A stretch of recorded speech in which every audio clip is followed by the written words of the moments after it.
hello friends खुलुमबाय आंनि Bodos of info YouTube चेनेलाव नोंथांमोनखौ खनसेबाव बरायबावदों आसा खालामो गासैबो मोजां दं दा लोगोफोर आसाम पुलिसनिफ्राय निउ नटिस फैदों इम्पर्टेन्ट नटिस बेनो जाहैबाय एबि कनस्टेबल दायो जिथु सोलिगासिनो दङ रिलि दा बेनिनो मोनसे अफिसियेल नटिफिकेसन फैदों दा जों थांसै गोबाव खालामालासिनो सोरनि थाखाय फैदों बे अफिसियेल नटिफिकेसना बेनिखायनो भिडिअखौ नायलांबाय थादो आरो लोगोसे नोंथांमोना चेनेलाव गोदानै फैदोंबा चेनेलखौ साबस्क्राइब खालामबानो जाबाय दा जों थांसै गोबाव खालामालासिनो जों अफिसियेल पेजआव फैबाय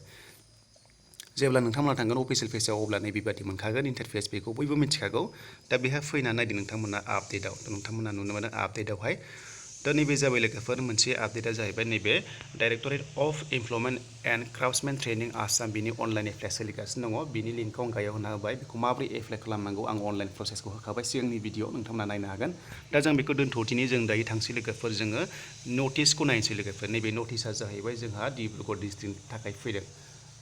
जायफोर डिब्रुगड़ डिस्ट्रिक्टआव एबि कनस्टेबलआव नोंथांमोना इन्टारभिउ होगोन नैबे नटिसखौ नायनाया जोबोर गोनां मानो होनोब्ला बेवहाय मोनसे इम्पर्टेन्ट नटिस फैदों दायो आं बेखौ नायनोसै नोंथांमोननि गेजेराव देखायना होनोसै नैबे जाबाय लोगोफोर अफिसियेल नटिफिकेसन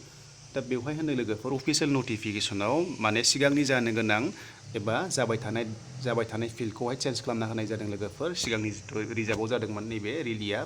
निउ रिजार्भ पुलिसाव जादोंमोन लोगोफोर दा बेनिफ्राय फिल्डखौ सोलायनाय जाबाय मानो होनोब्ला गाज्रि जादों फिल्डआ माने अखा हाबाय थानायनि थाखाय दा बेनिखायनो शिफ्ट खालामनाय जाबाय लोगोफोर नैबे जायगायाव नैबे जाबाय लोगोफोर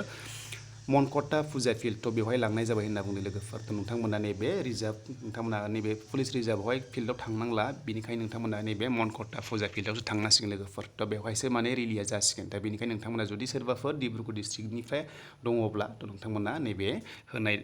फिल्डआव थांनांसिगोन बेनो जाबाय मनकटा फुजा फिल्ड थ' नोंथांमोना बेवहायसो थांनानै इन्टारभिउखौ रिलिखौ हैनांसिगोन दा लोगोफोर आपडेटआ बेनोसै आरोबाव लोगोसे खोनादों लोगोफोर एएसआइनि एग्जामा आपकामिं 25 अक्ट'बराव जागोन होनना खोनादों दा अफिसियेलि खुनु एनाउन्स जायाखै जेब्ला मोनगोन नोंथांमोननि गेजेराव अफिसियेल आपडेट मोनोब्ला